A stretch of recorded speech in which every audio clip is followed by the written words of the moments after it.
Um, if you watch the last few pods, we would talk about this last few years probably on the pod about a possible lockout pending for the NBA. So today he had a press card interview and he spoke about the trade deadline and trade demands and everything. Adam, what's your perspective on how this is affecting the game as a whole when players demand trades and then get what they want?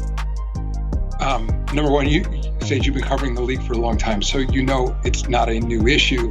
I think it gets there's more attention focused on it than ever before because of all the fishbowl effect of social media and the opportunity for every single comment to be magnified in incredible ways. So, I mean, again, go back to earliest days of this league, guys have demanded trades. Having said that, of course you want players to honor their contracts. You want to the extent that there's always going to be discussions that go on behind the scenes between players and management about whether it's the right situation for them. But you never want to get to the point where a player's literally demanding that he goes somewhere else. And so, again, something we're discussing in collective bargaining. There aren't, again, any simple fixes here, else we would have done it. I think, on the other hand, a certain amount of player movement. Now, I'm not focusing on demands, but in this year, for example, in the week leading up to the trade deadline, something like 12% of the league changed teams, and that's something that we were intentional about because we shortened contracts. We recognize that ability for teams to rebuild. For now, it's not just about players, but for teams to make changes in direction. That's healthy around the league. So again, it's about finding the right balance around player movement. But trade demands are a bad thing. We don't want them to happen, and we got to focus on that and make sure that everyone is honoring their agreements. So that's a full quote there. He's a little bit not happy with trade demands, but he's happy with player movement, so it's a little bit kind of contradictory. I don't know what your thoughts on the T. Very. Well, one, I've been saying this on air, off air for a while now. NBA lockout is coming. It one way or another, it's coming. This almost supports that it will be coming.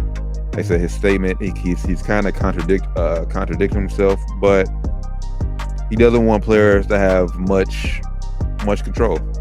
Like I say, if players sign 4 or 5 year deals, he wants the players to honor them. The part that I don't like, you want the players to honor them, but hell, the player could be in just second year of his deal. If the team will say, "Oh, we're done with you, we trade you." Wait, what? Like, how? Right. Like, I can't ask you to trade, but you can trade me at your will if it could better your situation. right? I can't ask you to trade it to better my situation. That's what I look at this. Like, why can the team trade me to better themselves, but I can't request to be traded when I'm not happy with my situation here with the team? Without asking me. You know what I'm saying? That's why this is gonna be a really like you said. I think lockout's gonna happen for sure. It's a fair ground to be had here, but I think right now he's all right. The players have a little bit too much control right now, but scaling it back too much would not be a good thing. Not at all. And this is just one thing. Why we think it's a lockout. So you got to trade here. Obviously, the load management, that's a huge thing. That's a bigger issue to me than this is. That's a huge issue to me. You got fans. I'm a victim of myself. Spent almost $1,000 on tickets. You go to the game, the guy's not playing. Mm-hmm. So I think that's a bigger problem to me. I think also for TV revenue, you got guys missing TNT games, ESPN games every week.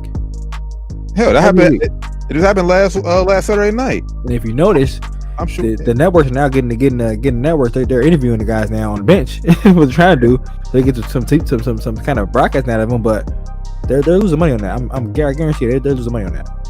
So NBA has a problem on their hands, man, with that load management shit. And then also I think I don't want to say it's a problem, but just with certain players, it became a problem. You got Ben Simmons, Kyrie Irving, Kevin Durant, James Harden. Those are the main problems you have. I think those are more so, I don't want to say isolated, but I guess you could go back to Paul George, Kawhi Leonard. So I guess it is kind of a problem. It's a problem. Summer of 2024, might be the second greatest summer of basketball because you were not topping that 2011 season. So I see it from both sides. I see why the owners want the power back. Because some players do have too much fucking control. Yeah. I can take time off, demand trade. So yeah, you do have to reel some of that back, but you can't make it a fucking NFL situation. Can't like do that. So Can't do that. I wouldn't be mad if they shorten season down to like 70 games or something. Like go down to 70 games. Yep, I think that happened too. So we'll see, man. Hopefully the CJ McCollum and the CBA, not CBA, the NBAPA can get with the league office and get something worked out. For sure. Yo, don't miss out on any more of this dope content. Make sure you subscribe and follow, like, share, save, all that good stuff, man. Peace.